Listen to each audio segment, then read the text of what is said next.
Hello दोस्तों, स्वागत है एक बार फिर से आप सभी का खबर पॉलिटिक्स पर। तो दोस्तों, आज हम आपके लिए लेकर आए देश और दुनिया की तमाम बड़ी खबरें, तो वीडियो को आप अंत तक जरूर देखें। चलिए दोस्तों, पहली बिग ब्रेकिंग न्यूज में आपको बताएंगे छात्रों की गूंज कार्यक्रम में पहुंचे राहुल गांधी, बोला मोदी सरकार पर हमला, कहा युवाओं के साथ 4 तरीके का अन्याय, 10 साल में 152 पेपर लीक, सजा एक को भी नहीं। वहीं दोस्तों, अगली खबर में आपको बताएंगे जंतर मंतर पर फूट कर रोए अभिजीत दीप के, बोले सोनम सर को ले जाने से खत्म नहीं होगा आंदोलन, अब हम पीएम मोदी के इस्तीफे की मांग करेंगे, मोदी सरकार की बड़ी मुश्किलें। भाई दोस्तों, आपको बताएंगे अखिलेश यादव का बीजेपी पर चौतरफा हमला, शंकराचार्य के बयान का 100% किया समर्थन, बोले भाजपाइयों ने अयोध्या को लूटा। भाई दोस्तों, अगली खबर में आपको बताएंगे आमिर खान को लॉरेंस बिश्नोई गैंग की धमकी, तीसरी शादी को बताया लफ्ज़-ए-हाथ, कहा सांसें दबा देंगे। भाई दोस्तों, आपको बताएंगे सीएम योगी पर सांसद ब्रजभूषण शरण सिंह का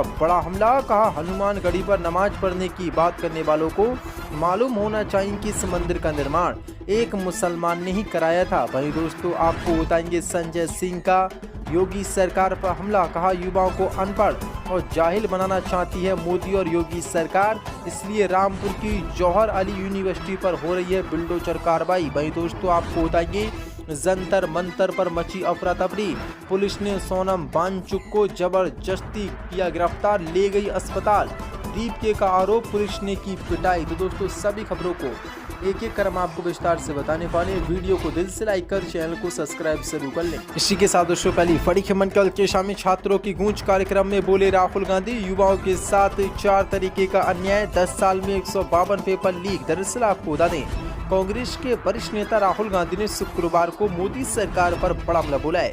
उन्होंने कहा कि शैक्षणिक संस्थानों और परीक्षा एजेंसियों पर किसी राजनीतिक दल या संगठन का कब्जा नहीं होना चाहिए।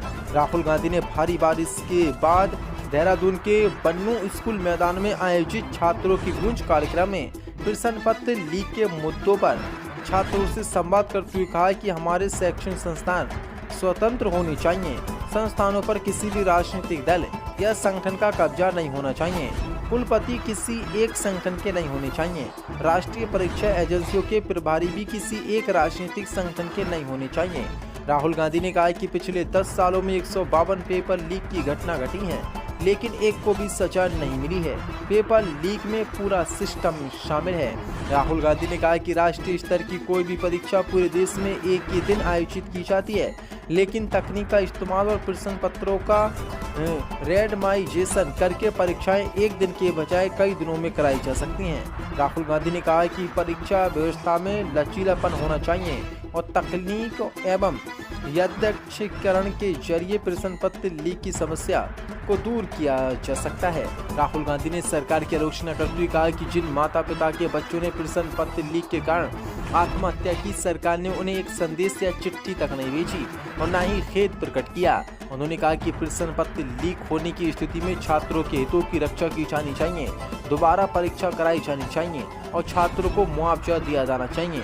राहुल गांधी ने कहा कि हमारे सुझाव हैं जिन्हें आसानी से लागू किया जा सकता है। हम चाहते हैं कि इन्हें देश में जल्द से जल्द लागू किया जाए ताकि हमारी शिक्षा और परीक्षा व्यवस्था निष्पक्ष बन सके। राहुल गांधी ने युवाओं के साथ 4 तरीके का जो अन्याय हो रहा है उसको लेकर भी बयान दिया। उन्होंने बताया कि शिक्षा की कीमत 9 लाख रुपये, 5 में से 4 दरवाजे बंद, 150 में से 1 छात्र को सफलता, पेपर लीक का अन्याय खुलेआम यहाँ पर हो रहा है। छात्र मेहनत कर रहे हैं, दिन रात अपनी नींद को गवा कर मेहनत करते हैं और बीजेपी सरकार पेपर लीक करा देती है और खुलेआम यहाँ पर ये अड्डा बीजेपी के दलाल चला रहे हैं। और शिक्षा मंत्री की गलती नहीं, बल्कि ये पूरी गलती सिस्टम की है और शिक्षा मंत्री इतने बेशर्म है कि उन्होंने अभी तक अपने पद से इस्तीफा नहीं दिया है। यानी कि बड़ा हमला देहरादून पहुंचकर राहुल गांधी ने छात्रों की गूंज कार्यक्रम के तहत मोदी सरकार पर बोला है। इसी के साथ बड़ी खबर कल के जंतर मंतर पर फूट कर रोए अभिजीत दीप के, बोले सोनम सर को ले जाने से खत्म नहीं होगा आंदोलन, अब हम पीएम मोदी के इस्तीफे की मांग करेंगे। दरअसल आपको बता दें, जंतर मंतर पर पिछले 20 दिनों से भूख हड़ताल पर बैठे सामाजिक कार्यकर्ता सोनम वांगचुक को दिल्ली पुलिस अस्पताल ले गई है। इसके साथ ही पुलिस प्रदर्शनकारियों से जंतर मंतर खाली करने की अपील कर रही है। साथ ही जंतर मंतर पर भारी पुलिस बल तैनात और प्रदर्शनकारी जमकर नारेबाजी कर रहे हैं और जंतर मंतर पर डटे हुए हैं। इससे खफा कॉकरोच जनता पार्टी के संस्थापक अध्यक्ष अभिजीत दीपके ने आज से भूख हड़ताल शुरू करने का ऐलान कर दिया है। अभिजीत दीपके कार्यकर्ता सोनम वांगचुक को दिल्ली पुलिस द्वारा प्रदर्शन स्थल से हटाए जाने के बाद जंतर मंतर पर चल रहे प्रदर्शन के दौरान फूट कर रो पड़े। अभिजीत दीपके आज से भूख हड़ताल पर बैठेंगे। अभिजीत दीपके का दावा है कि उनके साथ मारपीट की गई, वह पुलिस की गिरफ्त से भागकर जंतर मंतर पहुंचे। अभिजीत दीपके ने कहा कि अगर उन्हें लगता है कि सोनम सर को ले जाने से ये आंदोलन खत्म हो जाएगा तो भी गलतफहमी में हैं। हम यहीं रहेंगे और 20 जुलाई को संसद तक मार्च करेंगे।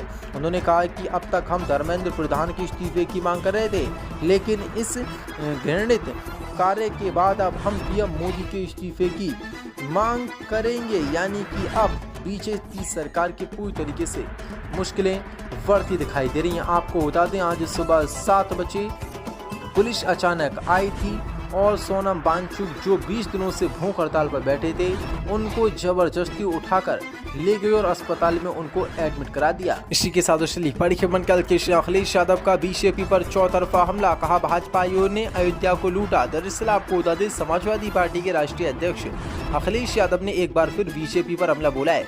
उन्होंने कहा कि पूज्य शंकराचार्य जी की बात का हम 100% समर्थन करते हैं। अधर्मी भाजपाइयों और उनके संगी साथियों ने पहले अयोध्या को लूटकर बर्बाद किया, अब झूठ प्रसारित करके बदनाम कर रहे हैं। इससे अयोध्या का संत महंत समाज बेहद आहत और आक्रोशित है। अखिलेश यादव ने कहा कि अयोध्या वासियों को लग रहा है कि ये महापापी भाजपाई अयोध्या के मान सम्मान से न जाने किस जन्म का बदला ले रहे हैं। हर आस्थावान कहे आज का अब नहीं चाहिए भाजपा। दरअसल आपको बता दें, शंकराचार्य स्वामी अभिमुक्तेश्वरानंद यूपी की योगी सरकार पर लगातार हमलावर हैं। वह बार सीधे सीएम योगी को निशाने पर ले रहे हैं। गोंडा पहुंचने पर उन्होंने फिर मुख्यमंत्री योगी के बयान को झूठा करार दिया। स्वामी अभिमुक्तेश्वरानंद ने कहा कि हनुमानगढ़ी की सीढ़ियों पर कभी नमाज नहीं हुई। सरकार 27 साल पुराने मामले को उठाकर राम मंदिर चंदा चोरी से लोगों का ध्यान भटका रही है। स्वामी अभिमुक्तेश्वरानंद ने कहा कि चंदा चोरी मामले में दूध का दूध पानी का पानी नहीं हुआ है। उन्होंने कहा कि सत्यवती ने राम मंदिर चंदा चोरी मामले पर कहा कि योगी आदित्यनाथ ने कहा था कि SIT बना दी गई है, दूध का दूध और पानी का पानी हो जाएगा। फिर वो दोबारा अयोध्या आए। उनके मन में ये डर हो गया कि दूध का दूध पानी का पानी, सवाल कोई पूछ लेगा तो क्या जवाब दूंगा। इसलिए 27 साल पहले की घटना को दूसरे रूप देकर आपके सामने रख दिया गया। आप ध्यान भटकाने में उनकी मदद कर रहे हैं। ये बताओ कि दूध का दूध पानी का पानी कहाँ है। और जो योगी सरकार बोल रहे हैं कि हनुमानगढ़ी मंदिर में नमाज हुई थी, वो पूरी तरीके से झूठ बोल रहे हैं, ऐसा कभी भी नहीं हुआ था। इसी के साथ बड़ी खबर किशन संजय सिंह का योगी सरकार पर हमला, कहा युवाओं को अनपढ़ और जाहिल बनाना चाहती योगी और मोदी सरकार, इसलिए जौहर यूनिवर्सिटी पर हो रही है कार्रवाई। दरअसल आपको बता दें, आम आदमी पार्टी के उत्तर प्रदेश प्रभारी और राज्यसभा सांसद संजय सिंह ने आजम खान की जौहर यूनिवर्सिटी के 38 भवनों के तोड़ने के आदेश पर तीखी प्रतिक्रिया व्यक्त की है। संजय सिंह ने लखनऊ में जारी एक बयान में भाजपा सरकार पर निशान साधते हुए कहा कि मोदी और योगी सरकार देश की आने वाली पीढ़ियों को शिक्षा से वंचित कर उन्हें अनपढ़ और जाहिल बनाए रखना चाहती हैं। उन्होंने देश के सरकारी स्कूलों की जर्जर हालत और बंद होते शिक्षण संस्थानों का हवाला देते हुए कहा कि एक तरफ बुनियादी शिक्षा खत्म की जा रही है, वहीं दूसरी तरफ विस्थापित विश्वविद्यालयों को राजनीतिक द्वेष के चलते नष्ट किया जा रहा है। राज्यसभा सांसद संजय सिंह ने जौहर यूनिवर्सिटी के तोड़ने के आदेश को दुर्भाग्यपूर्ण बताते हुए कहा कि ये कार्रवाई दर्शाती है कि सरकार को शिक्षा और ज्ञान के केंद्रों से कितनी नफरत है। उन्होंने कहा कि जिस देश में शिक्षा को बढ़ावा मिलना चाहिए, वहाँ राजनीतिक प्रतिशोध के कारण एक यूनिवर्सिटी को तोड़ने की तैयारी की जा रही है। संजय सिंह के अनुसार ये सिर्फ एक इमारत गिराने का मामला नहीं है, बल्कि ये उन हजारों छात्रों के भविष्य पर हमला है जो वहाँ शिक्षा ग्रहण कर रहे हैं या करने वाले थे। संजय सिंह ने कहा कि देश भर में शिक्षा के गिरते स्तर और बंद होते स्कूलों का आंकड़ा पेश करते उन्होंने सरकार को घेरा और उन्होंने कहा कि मौजूदा शासनकाल में देश के लगभग 1 लाख सरकारी स्कूल बंद हो चुके हैं, जो सरकार की शिक्षा विरोधी नीति का स्पष्ट प्रमाण है। उन्होंने तंज कसते हुए कहा कि भाजपा सरकार का एजेंडा स्कूलों को सुधारना नहीं बल्कि उन्हें ताले में बंद करना है, ताकि गरीब का बच्चा कभी पढ़ लिख ना सके और उनके अंधभक्तों की फौज में शामिल हो जाए। इसी के साथ पहाड़ी के मन का लोकेशन आमिर खान को लॉरेंस बिश्नोई गैंग की धमकी, तीसरी शादी को बताया लफ्ज़ियात, कहा सांसें बंद कर देंगे। दरअसल आपको बता दें, हाल ही में तीसरी शादी करने वाले बॉलीवुड सुपरस्टार आमिर खान को लॉरेंस बिश्नोई गैंग की ओर से धमकी दी गई है। सोशल मीडिया पर एक पोस्ट और ऑडियो क्लिप सामने आई है, जिससे कथित तौर पर आरजू बिश्नोई और टायसन बिश्नोई ने शेयर किया है, जो खुद को लॉरेंस बिश्नोई ग्रुप से जोड़ा बताते हैं। उन्होंने पोस्ट में कहा कि मैं पोस्ट में लोगों से कहा कि आमिर खान जैसे लोग हमारे देश में लव जिहाद को बढ़ावा दे रहे हैं, जो हमारी संस्कृति के खिलाफ है। हम इस आदमी को बर्दाश्त नहीं करेंगे और जल्दी उसे उसके नतीजे भुगतने होंगे। ये सनातन धर्म और देश के खिलाफ है। हालांकि सूत्रों का कहना है कि मुंबई पुलिस को अब तक आमिर खान या उनकी टीम से कोई शिकायत नहीं आई है। पुलिस को भी मीडिया से फेसबुक और वॉइस नोट के जरिए कथित धमकी की जानकारी मिली है, जिसे वे वेरीफाई कर रहे हैं। आमिर खान की ओर से शिकायत मिलने पर मामला दर्ज किया जा सकता है। आपको बता दें, काला हिरण शिकार केस को लेकर लॉरेंस बिश्नोई का सलमान खान के साथ लगातार विवाद चल रहा है।